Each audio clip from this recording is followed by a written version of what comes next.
Okay, this one is crazy. I mean, most of them are, but this one is like strange crazy. And I'm going to call it Hangman.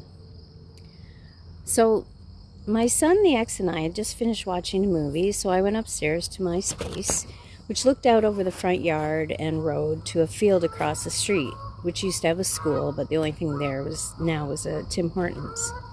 So I'm sitting on the couch upstairs when I saw flashing red lights coming through the window. I stood up and went over the window to investigate and saw all these flashing lights from cop cars in front of the house. I saw a flash of white light and looked down to see a cop with a flashlight walking around our house.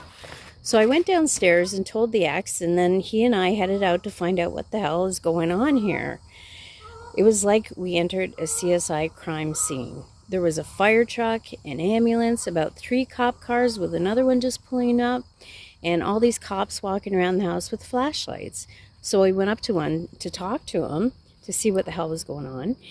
And apparently they got a call from at the station that a customer at Tim Hortons who went out to have a smoke saw someone hanging from our tree, our front tree.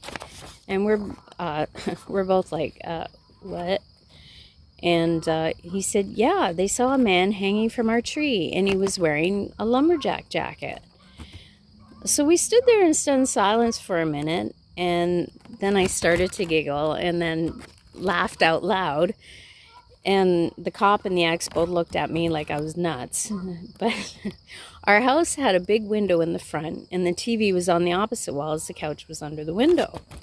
I told the cop that we had just finished watching The Thing, the 2011 version, the prequel, and all the Norwegians were wearing plaid jackets, which she must have seen through our window. But hanging from the tree makes me wonder what she went outside to smoke.